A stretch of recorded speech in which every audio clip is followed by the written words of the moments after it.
మిత్రులారా, 2014లో కల్వకుంట్ల చంద్రశేఖరరావు ముఖ్యమంత్రి అయినప్పుడు, ముఖ్యమంత్రి కాకముందు తెలంగాణ ప్రత్యేక రాష్ట్రం కావాలని కోరుతున్నప్పుడు, అంటే తెలంగాణ ప్రజలందరూ కూడా ఒక ముఖ్యమైన డిమాండ్ ఏంటంటే విద్యా వ్యవస్థ మెరుగుపడాలి, మన పిల్లలకి బెస్ట్ పాసిబుల్ క్వాలిటీ ఎడ్యుకేషన్ రావాలని చెప్పి, ప్రత్యేక తెలంగాణ రాష్ట్రం వస్తే అది జరుగుతుందని చెప్పి మన విద్యార్థులు, మన తల్లిదండ్రులు, పిల్లలు, సమాజం మొత్తం విశ్వసించారు. కానీ తెలంగాణ ఏర్పడిన తర్వాత విద్యా వ్యవస్థని సర్వనాశనం చేసిన మరి ఘనత కల్వకుంట్ల చంద్రశేఖరరావుకి దక్కుతుంది. కొన్ని అంకెలతో సహా నేను ముందు చూస్తున్నాను. ఏమన్నాడు? కేజీ టు పీజీ ఉచిత విద్యుత్తు, universal free education, English medium education, quality education, పెద్ద పెద్ద మాటలు మాట్లాడాడు. ఉమ్మడి ఆంధ్రప్రదేశ్ నుంచి ఏ విద్యా వ్యవస్థనైతే తెలంగాణకు వచ్చిందో అది కూడా కాపాడుకోలేని అసమర్థులు, చాతగానితనం, మరి నిర్లక్ష్యం విద్యా వ్యవస్థ పట్ల అని చెప్పి మనం దానికి కొన్ని అంకెలు, కొన్ని ఉదాహరణలు చెప్తున్నా. ఈ రోజు తెలంగాణ హైయర్ ఎడ్యుకేషన్ లో intermediate, graduation, engineering, pharmacy, medicine అన్ని కాలేజెస్ కలిపి సుమారు 12 లక్షల మంది విద్యార్థులు. వాళ్ళకి 3,270 కోట్లు బకాయిలు కేసీఆర్. 3,270 కోట్లు బకాయిలు. ఎన్ని సంవత్సరాల నుంచి? 2021లో బకాయిలు, 21-22లో బకాయిలు. ఈ సంవత్సరం కూడా ₹1 ఇవ్వలేదు ఇప్పటి వరకు. 3,271 crores వెంటనే ఈ ఫీజు రియంబర్స్మెంట్ కి విడుదల చేయాలి కేసీఆర్ ప్రభుత్వం. SC, ST, BC, minority students యొక్క మరి జీవితాలతో చెలగాడుతారు. మరి విద్యా వ్యవస్థ నాశనం అయిపోతున్నది. కాంగ్రెస్ పార్టీ డిమాండ్ చేస్తుంది ఈ ఫీజు రియంబర్స్మెంట్ కింద ఈ రోజు వరకు ఉన్న బకాయిలు 3,271 కోట్లు వెంటనే విడుదల చేయాలని చెప్పి కాంగ్రెస్ పార్టీ డిమాండ్ చేస్తుంది. అదేవిధంగా 2021 నుంచి 21-22 నుంచి ₹1 విడుదలే. అంటే ఆలోచన చేయండి, ఒక విద్యా వ్యవస్థలో 2-3 ఏళ్ళ సంది ₹1 కూడా ఫీజు రియంబర్స్మెంట్ రాకుండా ఉండి ఏ విధంగా ఆ విద్యా సంస్థ నడుస్తుందో ఒకసారి ఆలోచన చేయాలి. ఈ colleges engineering, degree, pharmacy, professional, non professional colleges మొత్తం 3,500 నుంచి 3,600 విద్యా సంస్థలు ఇప్పుడు తెలంగాణలో దెబ్బతింటున్నాయి. మరి జూనియర్ కాలేజెస్ సహా వీటి యాన్యువల్ ఇంటేక్ 12 లక్షల మంది విద్యార్థులు. ఈ 12 లక్షల మంది విద్యార్థులు కూడా ఇంటర్మీడియట్ నుంచి పీజీ వరకు ఈ ఫీజు రియంబర్స్మెంట్ విడుదల కాకుండా మరి వారి విద్యకు, వారి పై చదువులకు ఆటంకం కలుగుతుంది. ఇప్పటి వరకు కేసీఆర్ ఏం సాధించిందయ్యా అంటే విద్య యొక్క ప్రోగ్రెస్ ఆఫ్ ఎడ్యుకేషన్ తెలంగాణ మూసివేయబడ్డాయి. 2014 తర్వాత 850 junior colleges, 350 degree colleges, 150 PG colleges, వందల సంఖ్యలో engineering, pharmacy and vocational colleges have shut down since 2014.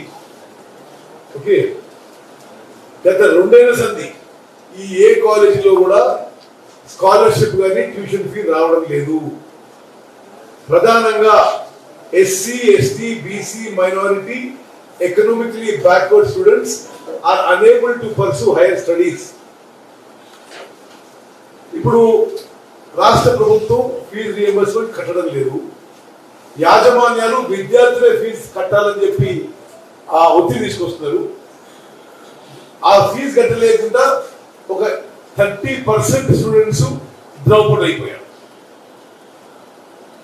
గతంలో 2014 కంటే ముందు మా ప్రభుత్వం ఉన్నప్పుడు, మన కాంగ్రెస్ ప్రభుత్వం ఉన్నప్పుడు ఏనాడు కూడా ఏ కాలేజీ కూడా ఫీజు రియంబర్స్మెంట్ అడగని అవసరం లేకుండే పూర్తిగా ఆన్ టైం 100% ఫీజు రియంబర్స్మెంట్ గత కాంగ్రెస్ ప్రభుత్వం ఇచ్చే వాళ్ళ విషయం కూడా మేము గుర్తు చేస్తున్నాము.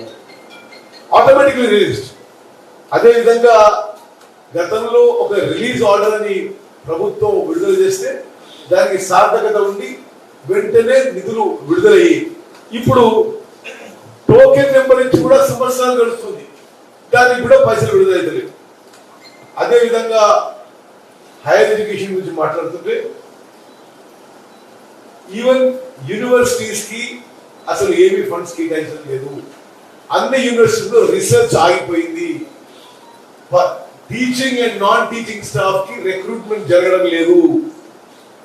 50% కంటే ఎక్కువ వేకెన్సీస్ ఉన్నాయి. అదేవిధంగా ఈ ఫీజు రియంబర్స్మెంట్ ఆలస్యం అయిపోయి ఏమైతుంది, ఇప్పుడు దెబ్బతింటుంది ఎవరు? క్వాలిటీ ఆఫ్ ఎడ్యుకేషన్ దెబ్బతింటుంది. ఒకటి విద్యార్థులను ఫీజు అడుగుతున్నారు, రెండోది ఫ్యాకల్టీకి జీతాలు ఇవ్వలేని పరిస్థితిలో ఉన్నారు. మరి అదేవిధంగా చాలా మటుకు ప్రైవేట్ కాలేజ్ కూడా మూతపడే ప్రమాదం కూడా మూతపడుతున్నాయి. ప్రైవేట్ కాలేజెస్ లో ఈ రాష్ట్రంలో 1,25,000 మంది ఉన్నారు. వాళ్ళకి ఇప్పుడు ఈ ఫీజు రియంబర్స్మెంట్ లేక మరి జీతాలు కూడా చాలించాలని జీతాలు కూడా సమయంలో ఇవ్వకపోవడం జరుగుతుంది. అదేవిధంగా అంటే మొత్తం విద్యా వ్యవస్థలో వీళ్ళ ఫెయిలియర్స్ గురించి మాట్లాడుతున్నారు. మన ఊరు మన బడి అని గొప్పగా మాట్లాడేందుకు మొదలుపెట్టారు.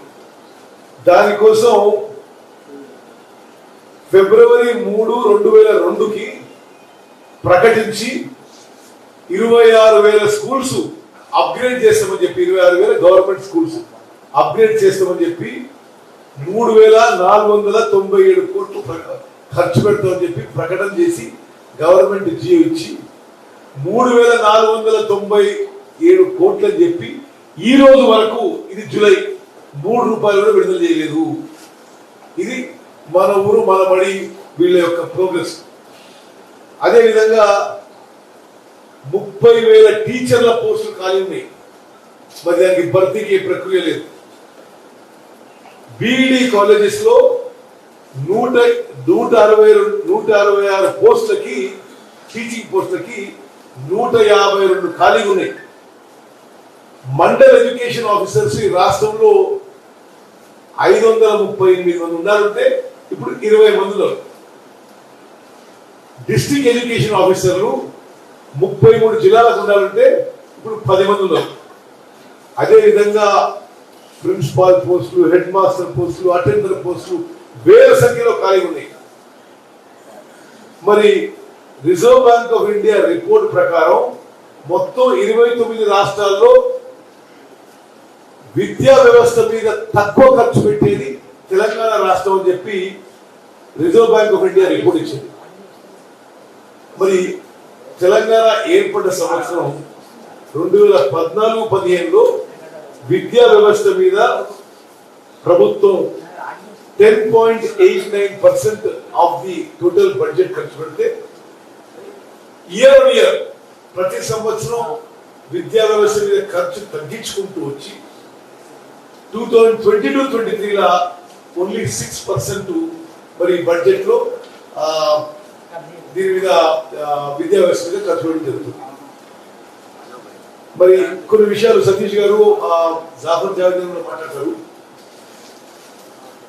అంటే ప్రత్యేకంగా విద్యా వ్యవస్థ గురించి చెప్తున్నారు కాబట్టి నేను బ్రాడ్ ఇష్యూ చెప్పి వాడు నేను also tell you some details. 90% 2014లో కేసీఆర్ ముఖ్యమంత్రి అయిన తర్వాత తెలంగాణలో ఆ రోజున మైనారిటీస్ విద్యా వ్యవస్థలో 90% మూతపడ్డాయి. ఈ మైనారిటీ మరి విద్యార్థులు 2014 నుంచి ఈ రోజు వరకు 1.29 lakh students belonging to minority communities have discontinued their studies. ఇది శాసన సభలో వెల్ఫేర్ మినిస్టర్ ప్రజెంట్ చేసిన డేటా ఇది. అదేవిధంగా కాంగ్రెస్ హయాంలో చివరి సంవత్సరంలో పోస్ట్ మెట్రిక్ స్కాలర్షిప్స్ 1,17,000 మందికి వచ్చింది. మరి ఆ రోజు నుంచి ఈరోజు పెరగాలి కానీ ఇప్పుడు ముస్లిమ్స్ కి, మైనారిటీ స్టూడెంట్స్ కి పోస్ట్ మెట్రిక్ స్కాలర్షిప్స్ ఫిగర్ 71,000కి తగ్గిపోయింది. మరి పోస్ట్ మెట్రిక్ స్కాలర్షిప్స్ కానీ, రీఇంబర్స్మెంట్ ఆఫ్ ట్యూషన్ ఫీజు కానీ 2013-14 నుంచి 2021-22 వరకు పెద్ద సంఖ్యలో తగ్గిపోయిన విషయం కూడా మేము మనవి చేస్తూ, మొత్తం విద్యా వ్యవస్థని కేసీఆర్ ప్రభుత్వం సర్వనాశనం చేసింది. వాళ్ళు చెప్పింది ఒక మాట, మరి చేసింది మరొకటి. మేము కాంగ్రెస్ పార్టీగా ఇమీడియట్ గా డిమాండ్ చేసేది ఏంటంటే 12 లక్షల మంది విద్యార్థులని ఆదుకోవడానికి ప్రభుత్వం వెంటనే 3,200 కోట్లు ఏదైతే బకాయిలు ఉన్నాయో ఓవర్ డ్యూస్ ఫీజు రియంబర్స్మెంట్ అది వెంటనే విడుదల చేయాలని చెప్పి కాంగ్రెస్ పార్టీ డిమాండ్ చేసింది. ఇప్పుడు సతీష్ ముదిరాజు గారు వారు కాలేజెస్ అసోసియేషన్ కి ఎలక్టెడ్ ప్రెసిడెంట్, వారు క్లుప్తంగా కొన్ని విషయాలు తెలియజేస్తారు.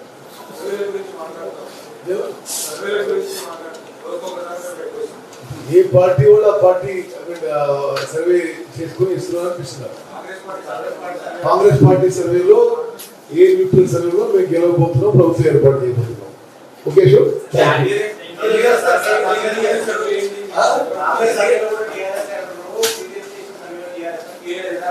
ఎవరు చెప్పారు? కాంగ్రెస్ చేసిన సర్వేలో మా విశ్వాసం, మా నమ్మకం, కాంగ్రెస్ పార్టీ తప్పనిసరిగా ఘన విజయం సాధించి ప్రభుత్వం ఏర్పాటు చేయబోతున్నాము. ఇప్పుడు ఎలక్షన్ సరే, ఆ విషయం కూడా ఇంకా ఎన్నికల దగ్గర మాట్లాడారు.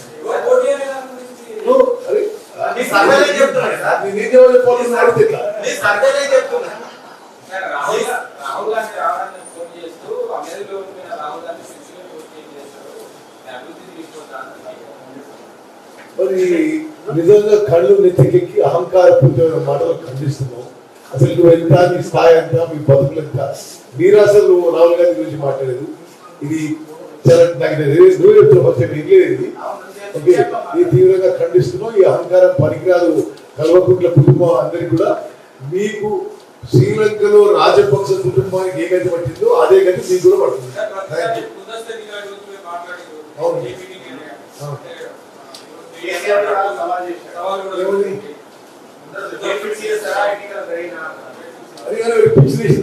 మీరు శాసనసభ రద్దు చేయండి, ఎలక్షన్ రెడీ మేము. మీరు శాసనసభ రద్దు చేయకుండా ఛాలెంజ్ ఇది. శాసనసభ ఇప్పుడు రద్దు చేయండి, రేపు రద్దు చేయండి, ఎలక్షన్ రెడీ.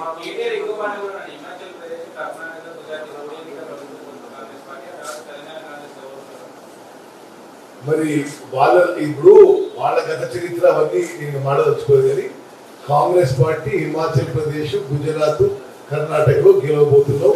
2024లో కేంద్రంలో కాంగ్రెస్ పార్టీ నాయకత్వంలో సంకీర్ణ ప్రభుత్వం ఏర్పడు.